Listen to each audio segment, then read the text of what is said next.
السلام علیکم ورحمۃ اللہ وبرکاتہ۔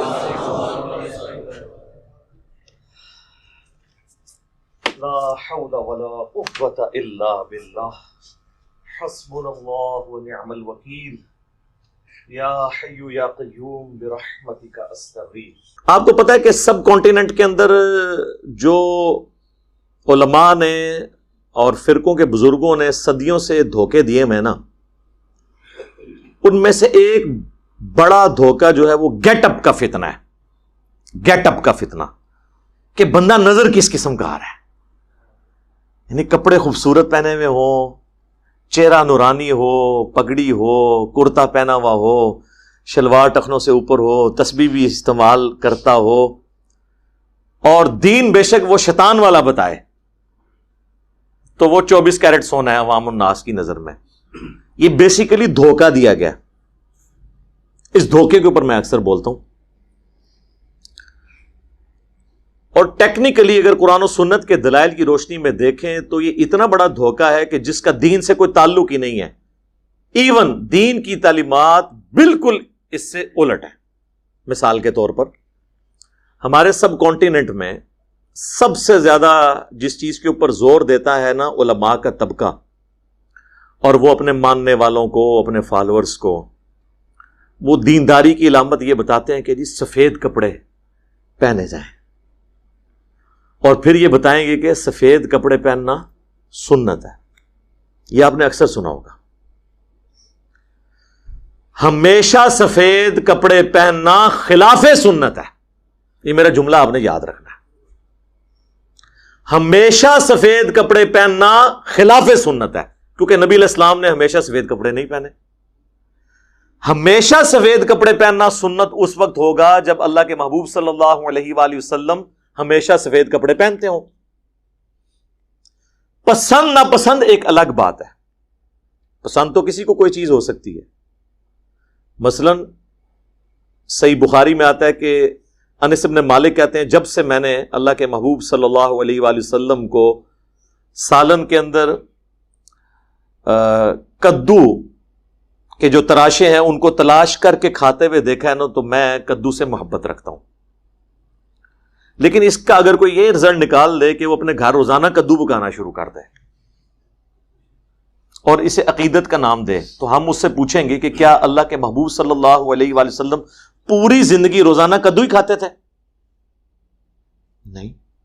بخاری اور مسلم دونوں میں جو حدیث شفاعت ہے لمبی، جس میں قیامت والے دن انبیاء کرام علیہ السلام کے پاس جو انسانیت پہلے حضرت آدم کے پاس جائے گی، پھر نوح علیہ السلام، پھر موسیٰ علیہ السلام، اینڈ پہ عیسیٰ علیہ السلام سے ہوتی ہوئی ہمارے محبوب صلی اللہ علیہ وآلہ وسلم کے پاس، اور آپ کی دعا کی برکت سے شفاعت کا دروازہ کھلے گا۔ اس کا آغاز ہی یہاں سے ہوتا ہے کہ نبی صلی اللہ علیہ وآلہ وسلم بکری کا گوشت تناول فرما رہے تھے، اور اس میں بھی دست کا گوشت کھا رہے تھے، اور آپ کو یہ پسند تھا۔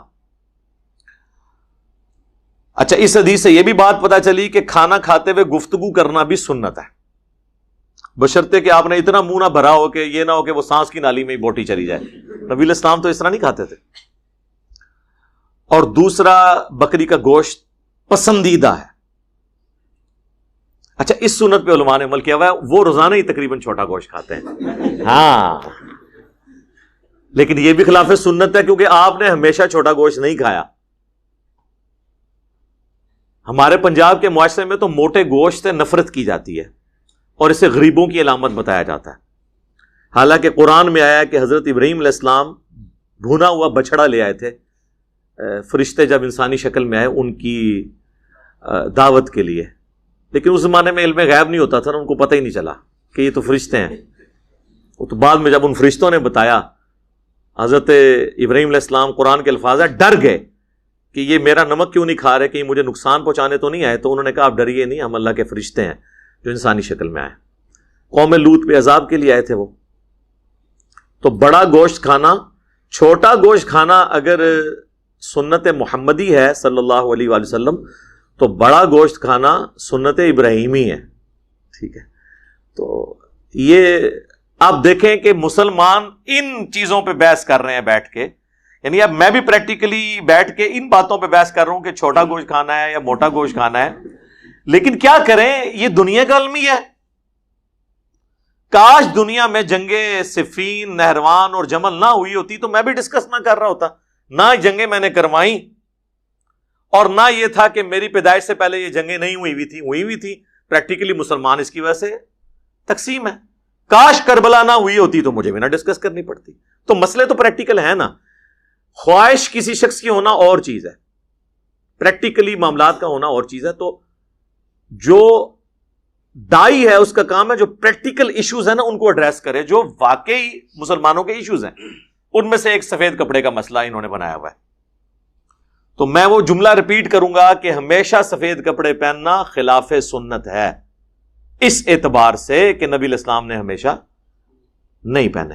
یہ خلاف سنت میں اس کیٹیگری میں نہیں لے رہا جو فقہ کی ٹرم ہے. وہ علماء ہو سکتا ہے پکڑ لیں اس بات کو کہ جی وہ آپ خلاف سنت کہہ دیا. اس معاملے میں کہہ رہا ہوں کہ جو آپ جس طریقے سے آپ نے لوگوں کو بتایا اس اعتبار سے تو خلاف سنت ہے، کیونکہ نبی علیہ السلام نے مختلف رنگوں کے کپڑے پہنے ہیں اور ان میں سے کئی ایسے رنگ ہیں جن کو آپ جہنمیوں کا لباس کہتے ہیں، وہ نبی علیہ السلام نے پہنے ہوئے ہیں.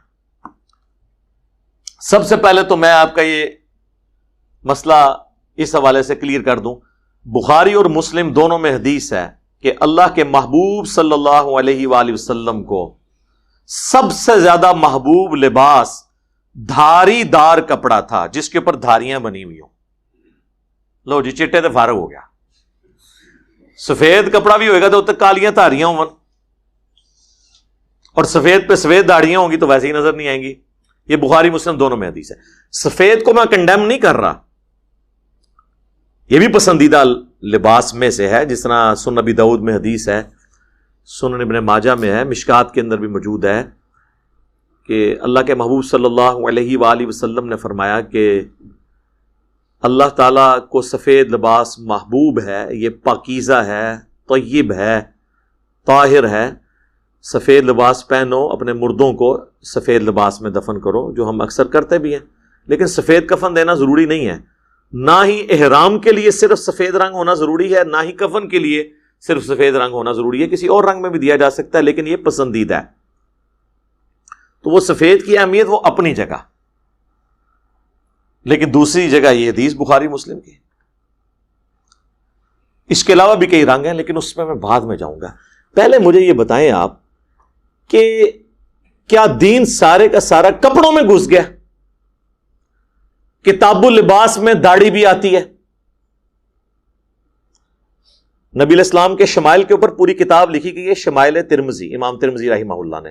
آلموسٹ 400 احادیث اس کے اندر موجود ہیں. اردو میں آ چکی ہے تحکیم کے ساتھ، PDF بھی اس کا اویلیبل ہے. پورا نبی علیہ السلام کا گیٹ اپ، کہ آپ کے کپڑے کس رنگ کے ہوتے تھے، آپ کے بال مبارک، آپ کی جوتیاں مبارک، آپ کا جسم مبارک، آپ کی آنکھیں، آپ کی پلکیں، ایک ایک چیز پورے جسم مبارک کی، اس پہ وہ حدیثیں انہوں نے جمع کی ہیں. بڑی خوبصورت وہ کتاب ہے پڑھنے والی، شمائل ترمذی. یعنی امام ترمذی نے نبی علیہ السلام کے گیٹ اپ پہ وہ بک لکھی، الحمدللہ. تو کتاب اللباس کے اندر یہ ساری چیزیں آتی ہیں، اور پیٹ بھی آتا ہے، جو ان سب علماء کے الا ماشاء اللہ کو ربوں چارے کسی نو بیماری لگ گئی ہوئے تو اس کا پیٹ کم ہوگا. ورنہ یقین کریں یہ صوفوں پہ بیٹھے ہوتے ہیں نا تو آدھا گوشت اس طرف لٹک رہا ہوتا ہے، آدھا اس طرف. بڑی مشکل سے بڑے سائز کے صوفے میں یہ پورے آتے ہیں، اور سفید کپڑوں میں ان کا منافقانہ اور کافروں والا پیٹ چھپ جاتا ہے. یہ میں ان کو منافق اور کافر نہیں کہہ رہا، یہ نشانی ہے.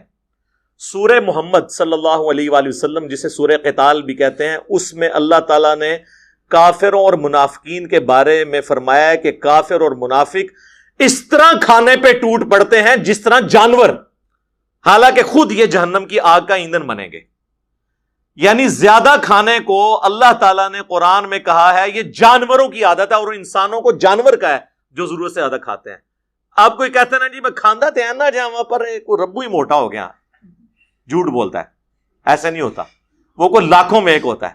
آپ ان کو کھاتے ہوئے دیکھ لیں، ہو سکتا ہے اتنا کھاتے ہوں اتنی دفعہ. ایک نوالے کا ذکر کر رہے ہوں تو قرآن میں کیا ہے؟ کافر ہیں جو زیادہ کھاتے ہیں. اور اس سے بھی بڑھ کر سورۃ المنافقون کے اندر اللہ تعالیٰ نے فرمایا اے نبی تم منافقین کے جسموں کو دیکھو تم تعجب میں پڑ جاؤ گے، اتنے ہٹے کٹے اور یہ موٹے ہوتے ہیں، کیونکہ ان کا مقصد کیا ہے؟ کھانا پینا۔ مسلمان تو سمارٹ ہوتا ہے۔ بخاری اور مسلم دونوں میں حدیث ہے کہ سب سے بہتر زمانہ میرا، پھر صحابہ، پھر تابعین، اور پھر راوی کہتا ہے میں بھول گیا شاید تبع تابعین کا بھی حضور نے ذکر کیا تھا، یعنی جنہوں نے مجھے دیکھا اور جنہوں نے ان کو دیکھا، اور اس طریقے سے۔ اور پھر نبی علیہ السلام نے فرمایا اس کے بعد جھوٹے لوگ پیدا ہوں گے، جھوٹی گواہیاں دیں گے، امانت میں خیانت کریں گے، اور موٹاپے کو پسند کریں گے۔ موٹاپے کو پسند کا مطلب نہیں کہ ان کے موٹے لوگ ان کو اچھے لگیں گے، یعنی وہ اتنا کھائیں گے کہ موٹے ہو جائیں گے، موٹاپے کو پسند کریں گے۔ بنو امیہ والے پیٹ، بنو عباس والے پیٹ، اتنے اتنے موٹے، وہ کیوں؟ کھانے کی وجہ سے۔ تو کتاب اللباس میں صرف سفید کپڑے ہی آتے ہیں، پیٹ نہیں آتا۔ پیٹ تو آپ کا سنت کے مطابق نہیں، لہذا آپ یہ کہا کریں کہ ہمارے علماء کے کپڑے تو سفید پسندیدہ ہیں، پیٹ منافقین والے ہیں اور کافروں والے ہیں۔ تو ہم تیار ہیں آپ کے علماء کی تعریف سننے کے لیے، لیکن اگر آپ پورا دین سفید کپڑوں میں گھسائیں گے پھر ہم آپ کو یہ حدیثیں سنائیں گے۔ سنیں پھر ایک اور حدیث، بخاری اور مسلم دونوں میں حدیث ہے۔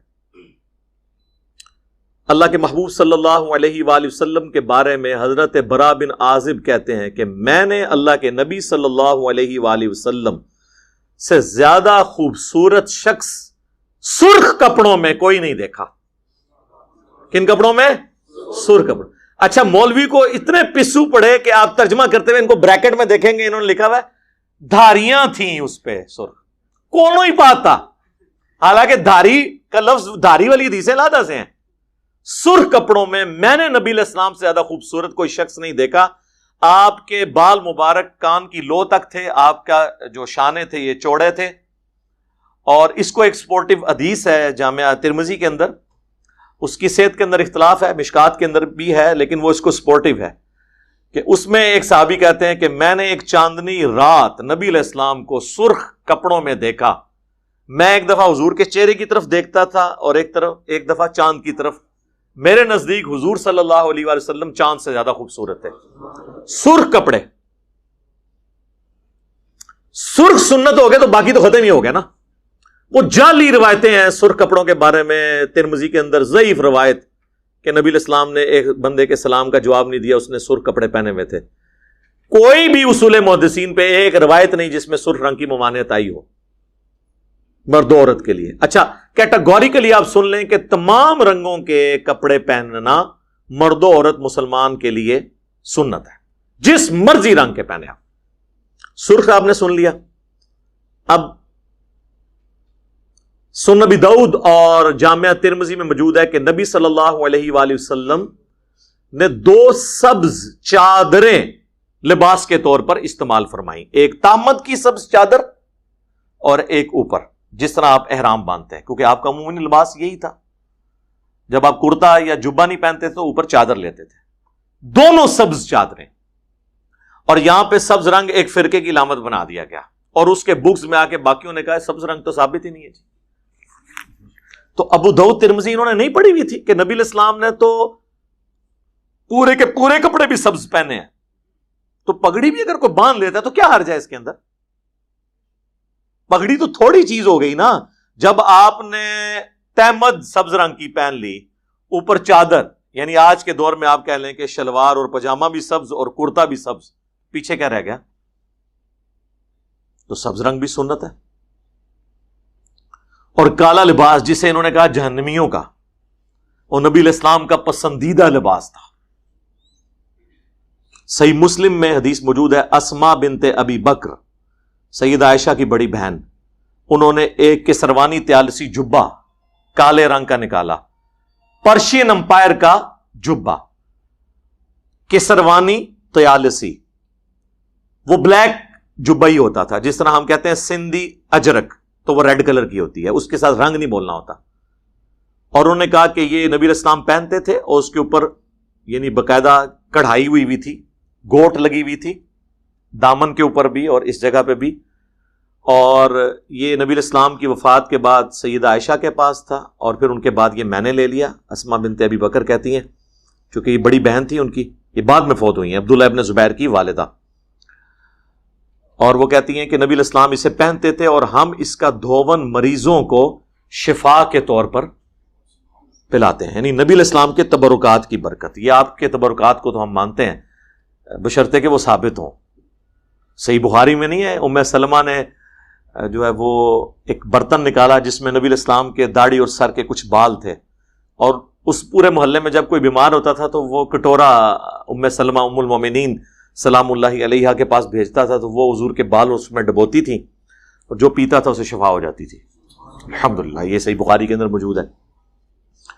تو کالا جبہ پہننا نبی علیہ السلام سے ثابت ہوا۔ پھر صحیح مسلم میں ہے کہ اما عائشہ کہتی ہیں سلام اللہ علیہا کہ نبی علیہ السلام نے ایک دفعہ کالے رنگ کی منقش چادر اوڑی ہوئی تھی جس پہ اونٹ کے کجاووں کی شکل کی تصویریں بنی ہوئی تھی، یا آج کل آپ کہہ لیں جس طرح چیک کا پرنٹ ہوتا ہے، ڈبے بنے ہوئے تھے چھوٹے چھوٹے، ہنڈیا کی شکل کے، اونٹ کے کجاوے کی شکل کے، کالے رنگ کی چادر۔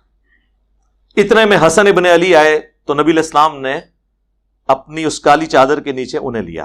اس میں نہ تو انہوں نے بنائی ہوئی ہے کالی کملی والے، اور ویسے کہتے ہیں جی کالا لباس جہنمیوں کا ہے، تو خانہ کعبے کے اوپر کون سا لباس چڑھا ہوا ہے نبی علیہ السلام کے مبارک زمانے سے آج تک؟ کالا۔ صحیح بخاری میں مسلم میں موجود ہے حضور کے زمانے میں بھی غلاف کعبہ چڑھتا تھا۔ اچھا، پھر حسین ابن علی آئے، ان کو بھی حضور نے اپنی چادر کے نیچے لیا۔ پھر سیدہ فاطمہ آئی، پھر سیدنا علی۔ یہ جو حدیث قصہ چادر والی حدیث، پانچ تن پاک والی، اور اما عائشہ یہ منظر دیکھ رہی ہیں، اما عائشہ کے سامنے یہ سب کچھ ہو رہا ہے کہ حضور نے اپنی اس چادر کے نیچے ان چاروں کو ساتھ لیا، اور پھر قرآن کی آیت سورہ الاحزاب کی آیت نمبر 33 تلاوت کی، انما یرید اللہ لیذھب عنکم الرجس اہل البیت ویطہرکم تطہیرا۔ اے نبی کے گھر والوں، اللہ تعالیٰ چاہتا ہے تم سے ہر طرح کی ناپاکی دور کر دے اور تمہیں خوب صاف ستھرا کر دے۔ تو اس میں حضور کی چادر بھی کالی ثابت ہوگی۔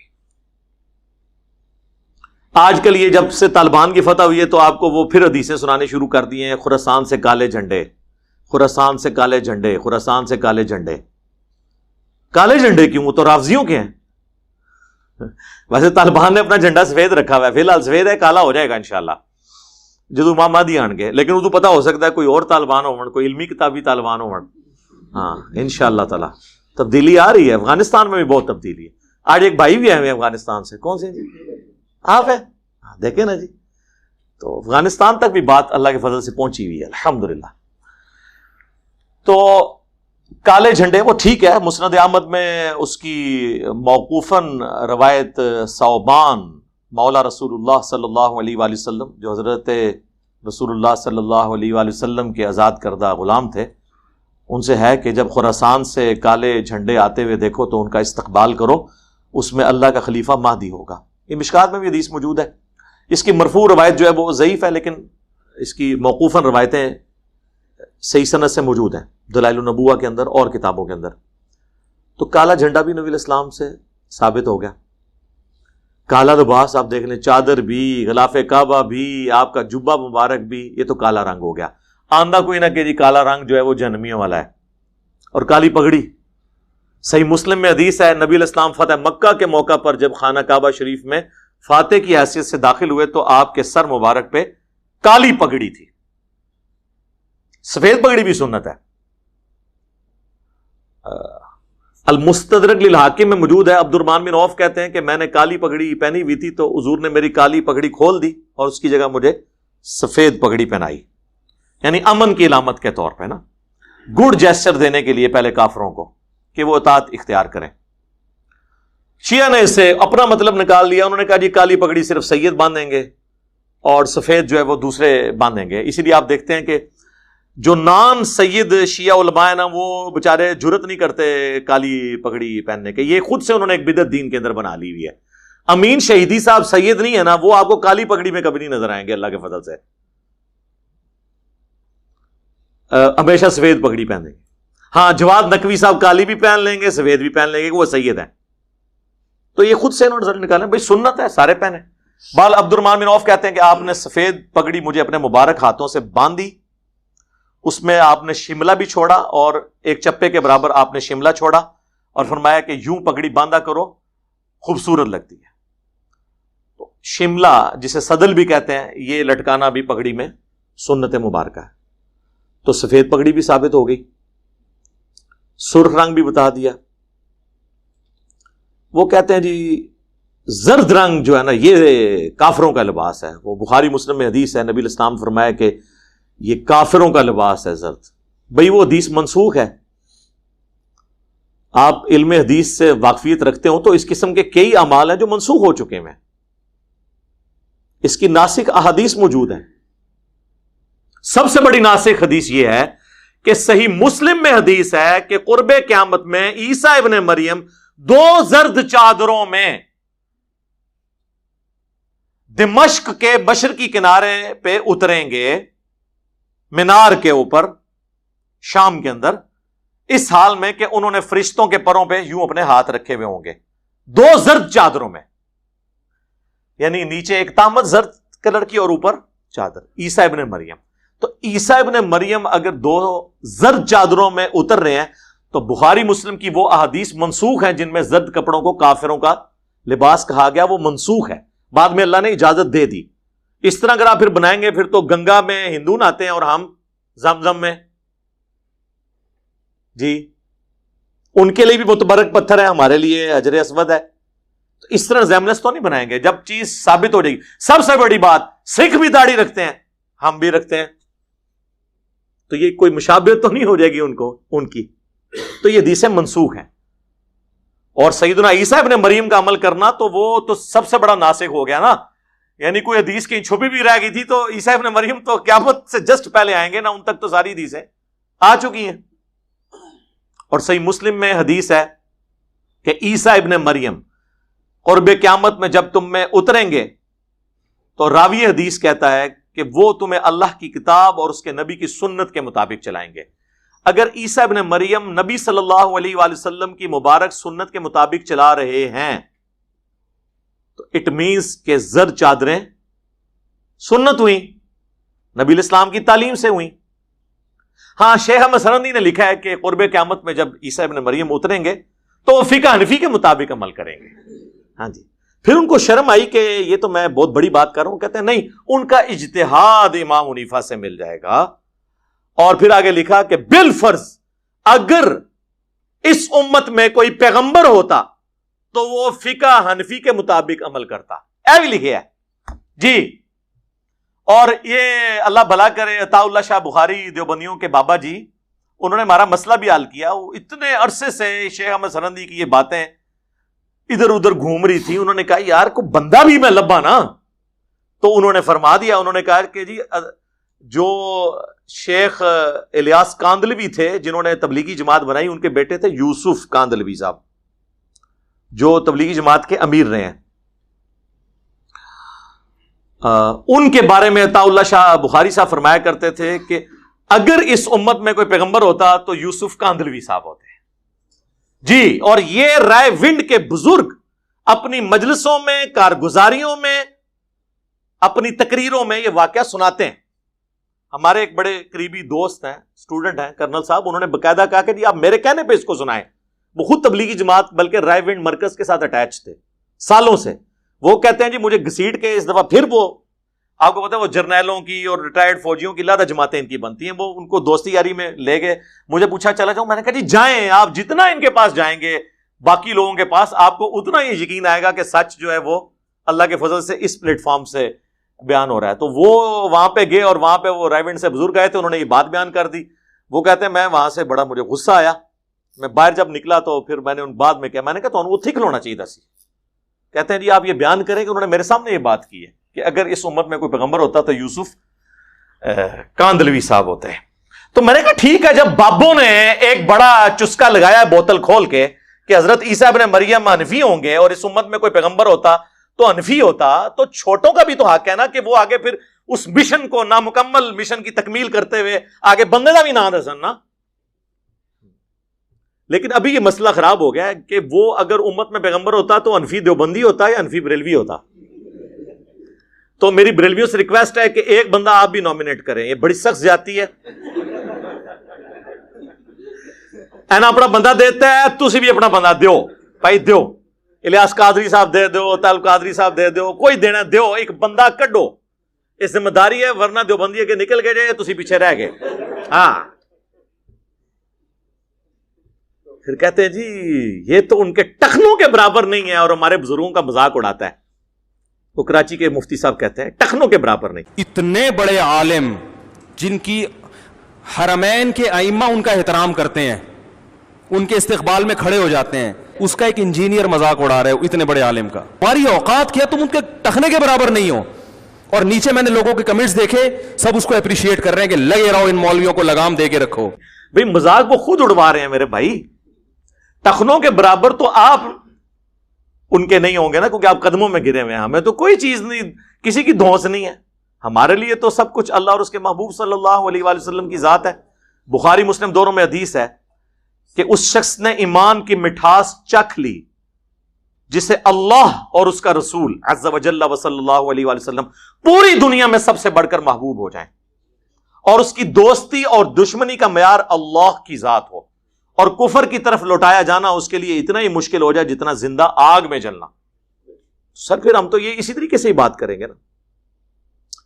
تو وہ آپ کو پتا ہے فضل الرحمان صاحب کے جب دھرنے چل رہے تھے نا 2019 میں, تو اس وقت زرد کلر کے اوپر کافی پراپیگنڈا کیا مخالف جماعتوں نے. تو میں نے اس وقت بھی کہا تھا کہ مولانا فضل الرحمان صاحب سے ہمیں بھی کئی معاملات میں اختلاف ہے, لیکن آپ زرد کلر کو اس طریقے سے جہنمیوں کا لباس اور یہ وہ اس طریقے سے نہ پریزنٹ کریں. جہنمی کا تو لفظ ہی نہیں, کافروں کا لباس ہے, اور وہ روایتیں منسوخ ہیں.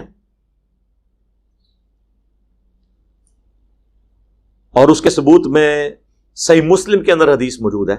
نبی علیہ السلام نے یعنی صحابی سے فرمایا کہ احرام کی چادروں کا ذکر کرتے ہوئے آپ نے کہا کہ احرام جب باندھو تو زرد رنگ سے اجتناب کرنا.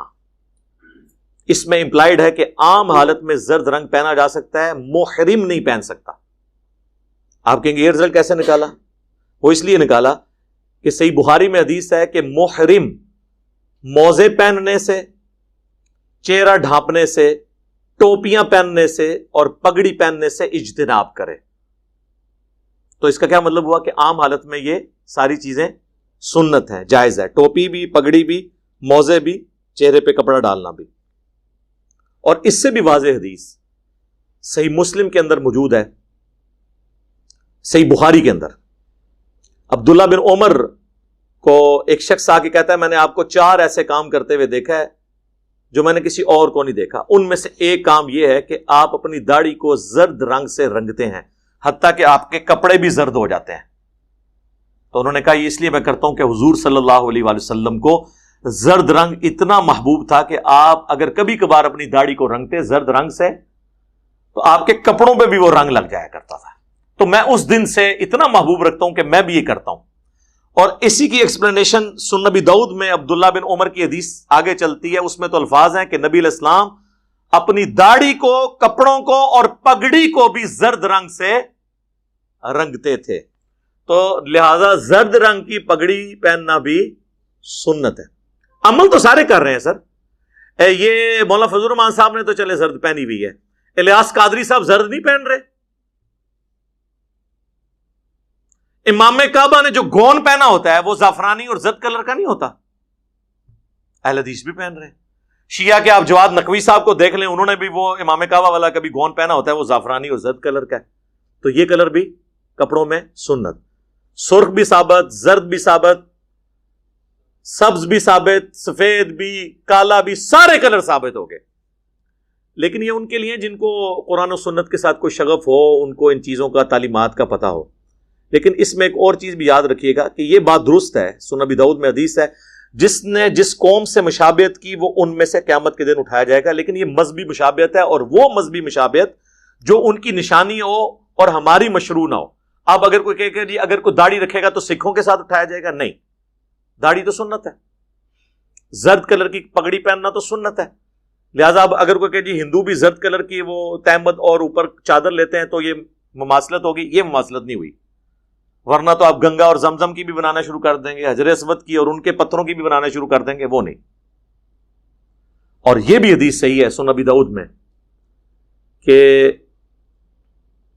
آپ صلی اللہ علیہ وآلہ وسلم نے فرمایا جس نے دنیا میں شہرت کا لباس پہنا قیامت والے دن اللہ تعالیٰ اسے ذلت کا لباس پہنائے گا، وَلِعَوْذُ بِاللَّهِ تعالی۔